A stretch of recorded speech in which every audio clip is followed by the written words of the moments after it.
Hi, welcome to Asia Pacific channel. If you are new here, don't forget to subscribe and hit the like button. What you are about to watch is unbelievable to you, Papua New Guinea. Make sure you watch till the end and comment down below.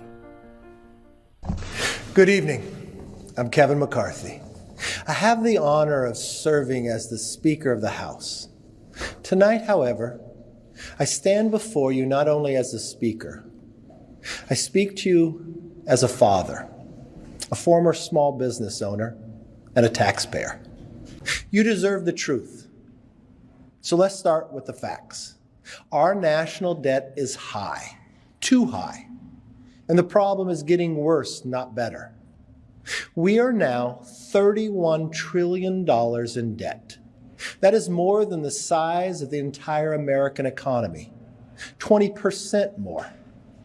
Our debt is now a greater burden than it has been at any time since World War II.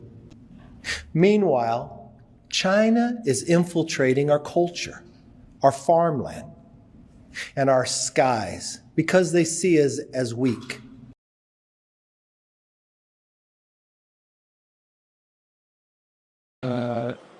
PNG developing partnership with other countries. But we know that PNG people,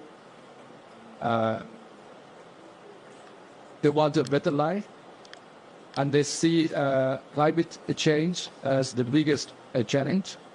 So what we do, what we wish is that all the partners of PNG, we can join our strength to support this country and to face this challenge. Don't want to see is geopolitical games in this region. Nobody wants to see that. So China has no intention to influence anyone in the Pacific Islands region. We're not interested in geopolitical contests in the name of so-called security cooperation. I believe that it's most clear for PNG people that who is truly supporting PNG's development and who is PNG's true friend. People to support the government and benefit from each other and to provide a win-win situation. His comments were based on the US-PNG Defense Cooperation Agreement, which was signed by the U.S. Secretary of State Antony Blinken and PNG Defense Minister Win Bakri on behalf of the PNG government on Monday this week in Port Moresby. We take New Zealand as our example. We see that any powers that come in with their own interest, we won't allow them. As university students, as the voice of this nation, we don't agree with that, and we don't want this thing to be go on and signed. No, it's in tender. We won't allow that. We are aware of the United States and what it does in the international system. And when it comes in, it's dangerous, and we are very cautious about it. And we are putting this warning to our government and telling the United States government as well that we don't want you. We don't want China. We are free, we are sovereign state, and we can trade with anyone, deal with anyone as what we want, and who we want to trade and deal with. So I think this security will, undermine our sovereignty, undermine our independence, and as well, it is not something that our forefathers have foreseen. And they really disagree with it. And we as students and the voice of this nation, we are trying to tell the government that, please, hold on. Don't go ahead and sign this. Don't go ahead and sign this. Because we will take revenge about it, and we will not agree. Anything that needs to be done, we are going to do it.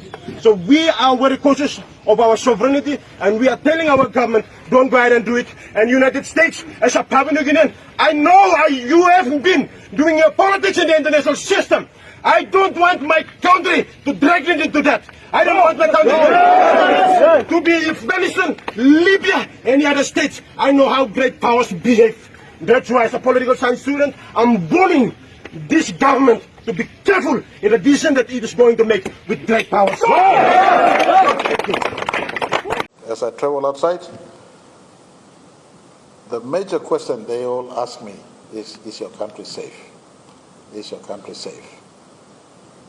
Now, having investment with U.S. military is the biggest tick we can get for the safety aspect of our country. You are thinking of one of the big questions in the minds of investors. Is your economy safe and secure? And so I want to assure everyone out there, we are not in the process of destroying our country, but we're in the process of securing our country and making our country going better. And just to assure each and every one of you, if it doesn't work in 15 years, there's a get-out clause. 15 years. But have we progressed much in securing the borders of our country and making our country safe? No, unfortunately. And so sometimes we have to do something outside the box. Instead of USA now coming through a third party into PNG, we're opening direct line. Washington, Waigani, Pentagon, Maribara. Secretary Blinken, have you ever visited any of the 15 Pacific Island nation states? I have, yes. They're wonderful people, aren't they? I would agree. And they have well-placed pride in their countries, do they not? They do. Right. And can we agree that that China is making a concerted effort to try to bring these independent countries within the ambit of the Communist Party of China? We can. Can we agree that America should have a deeper, strike that, let me rephrase that, Mr. Secretary. Putting China aside, do you agree with me that it is the prudent and moral thing to do to have deeper engagement with our fellow countries in the Pacific, particularly in terms of trade and investment? Very much so, Senator, yes. Would you support showing the 15 Pacific Island nation states the respect and dignity that they deserve by creating an ambassadorship just for these 15 Pacific Island nation states to be appointed by the President of the United States and confirmed by the United States Senate? Senator, something that we're looking at, but let me just put this in context. As you rightly said, these are independent sovereign countries, which is exactly why we have been engaged in a very intense effort to actually get embassies and to have ambassadors in more of these countries. And as you know, right now, we've opened an embassy in the Solomon Islands. We've opened one in Tonga. We have one pending in Kiribati, and we're also doing the same thing in Vanuatu. Mr. Secretary, can I interrupt you? Yeah, please. I'm really sorry, but we have limited time. Please. And I have followed the efforts of the Biden administration in this regard.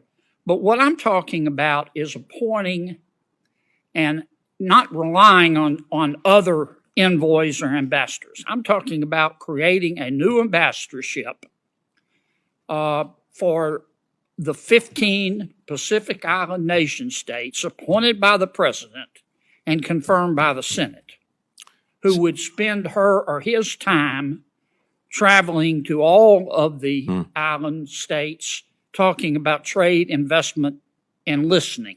So, Senator, I'd say two things to that. One, I think it is important that we continue to engage these countries independently, given their independent sovereign status. But to your point, and I agree, this is important, we have appointed a senior envoy to the Pacific Islands Forum. This is the main body, as you know, that brings all of these islands together.